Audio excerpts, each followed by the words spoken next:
Well, my name is Rah Digga. I am the former First Lady of Flip Mode Squad, Busta Rhymes crew.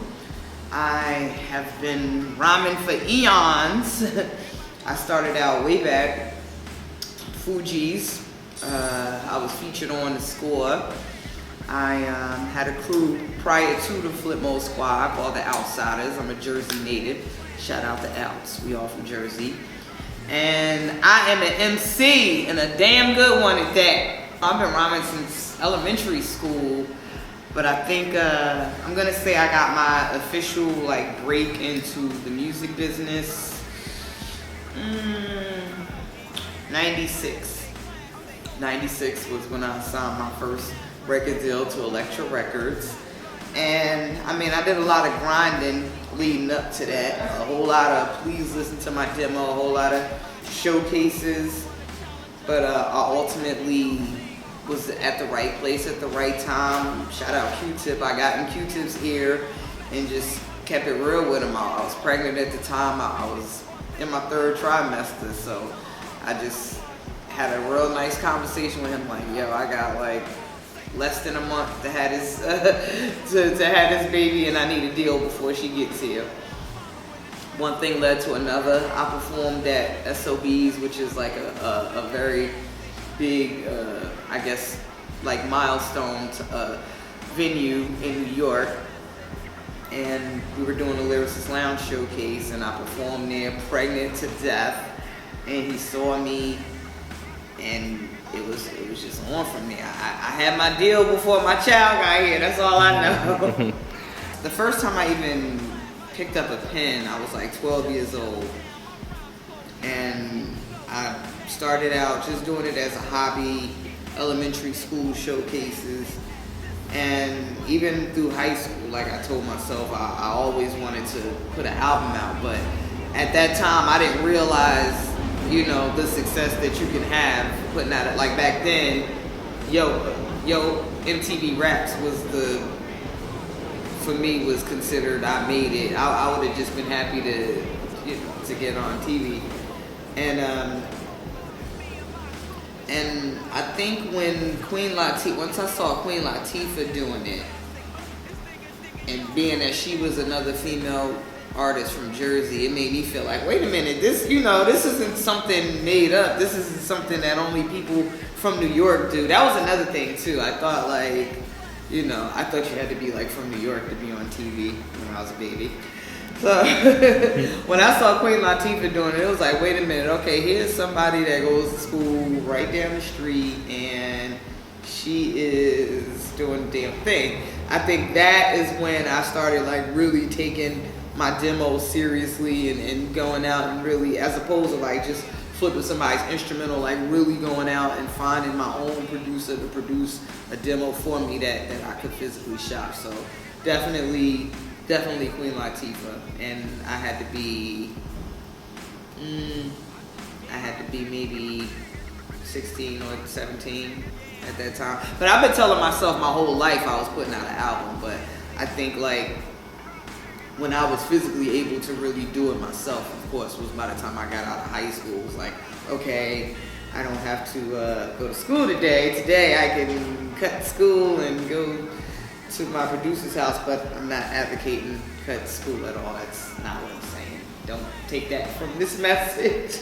I did not attend school for music. That was the furthest thing from any of my courses. I was actually studying to be an electrical engineer. I really excelled in the math and sciences. I was everybody just knew I was destined to be some sort of engineer, because I was I was in high school taking college calculus and physics. So I was really into the Einstein stuff. And I went to NJIT for 2 years, but I don't know, I just felt myself not really paying attention to the professor. I should be taking notes, I should be listening to him cackle on about Newton's law, but I was really sitting there ooh, that new EPMD record is so dope.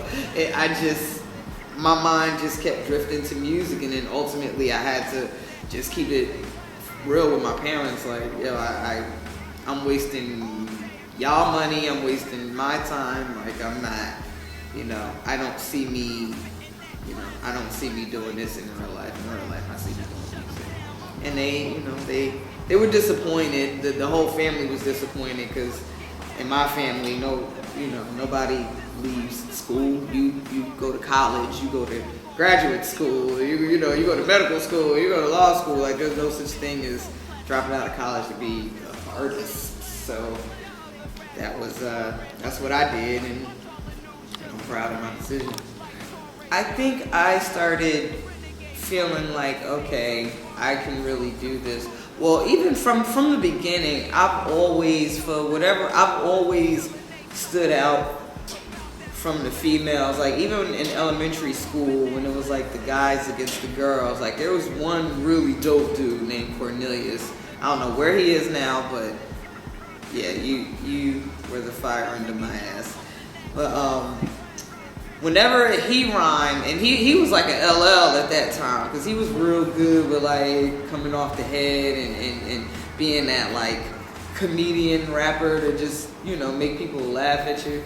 And whenever he rhymed, everybody would just look at me like, what you gonna say, Rah? What you gonna do? Like, it was always left up to me to deal with this dude. So it's always been that kind of situation. Like, I've whatever cipher or situation I've been in, I've always, I don't know, I've always just managed to be the one that excelled the most, just on the MC tip. And I'm not even saying this to like toot my own horn. It's just what it was. Like, people approach me or made it a situation where like, okay, you think you tough, battle her. I'm like, I'm somewhere studying my calculus. Like, what I got to do with anything? But, that was like the test. If you think you fresh, then come see me. So, but I think like seriously, professionally, when I had a partner, and once we separated, we were signed to DOS Effects for a while. Once we separated and I started like doing solo stuff again, it was kind of clear, like with everybody we worked with. At that time I was with the Outsiders.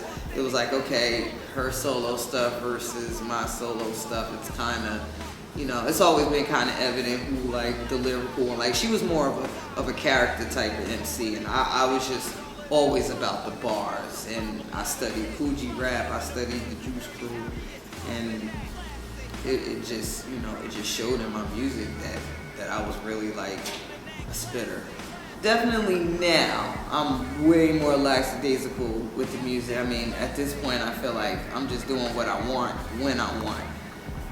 But, for new artists that are trying to, get their foot in the door, it's a double-edged sword. It's a lot harder because you almost have to be a celebrity before you even, before a label will even pay you any attention. And, they just don't, in my era, they actually groomed artists. Like, they found talented people and they put you through what they call artist development, and they groomed you. They put people in charm school. They took you, they had you go through makeovers. They had, if there were any weaknesses within your craft, they hired these people to come in and clean it up. The producers, whatever, whatever needed to happen. That used to happen for artists, and a lot of money was spent doing that. Like, artists would really spend $1 million, $2 million between like recording, studio sessions, and just whatever it is they were developing for you. So it is harder in the sense that you kind of have to figure all of that stuff out on your own before you can even get your foot in the door.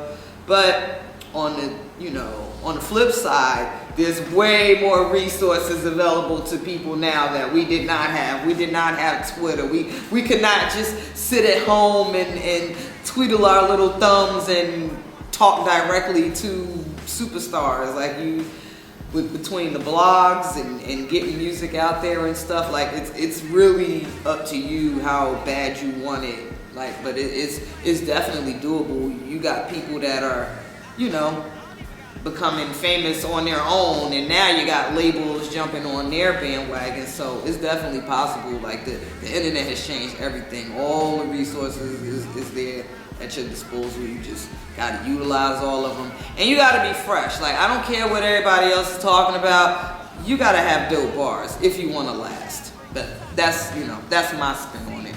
For someone who has never done music in their life, who has just woke up and said, okay, this is what I want to do, where do I begin? Run the other way! No, what you need to do, okay, first and foremost, you have to ask yourself, what is it you want out of the business? Like, do you see yourself doing this forever? Do you just want to, you know, get a quick hit out there, cash out, and just, you know, rack up some dough real quick to move on to your next really, you know, real big idea? Like, you got to be honest with yourself and ask yourself what it is you want out of it. And I guess when you can answer that question honestly, that will dictate a lot of like your next moves. And just always remember, first impressions are everything. They can make you or break you in this business. They will make you or break you. So if you want to live by the code and you're a diehard MC, but you're listening to the radio and you think that's what you have to do to get on, and you start making those type of records, then you have to understand what comes with that. And if you're not consistent in that realm, you're gonna get forgotten about as soon as the next one comes along. So just always keep that in mind when you're, I guess, trying to come up with that hit record.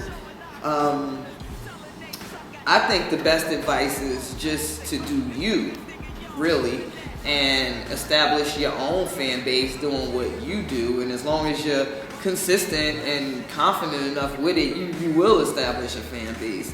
And those fans will ride with you forever, as long as you do you. It may be a longer struggle, it may be a harder road, but I think in the long run you'll be happier when you can, if that's what you want to do, you can 10, 20 years later, you can be a Wu-Tang Clan and still be on tour and still be successful because you have patented your own style and you just branded your own sound and you stuck with it and you believed in it. The choice is yours. I'm just me. Yeah, classic. Got that classic. I don't even gotta try. All I gotta do is pick up a pen and write the first thing that comes to mind. Y'all sitting around huddling, trying to figure it out. It's so easy. Classic.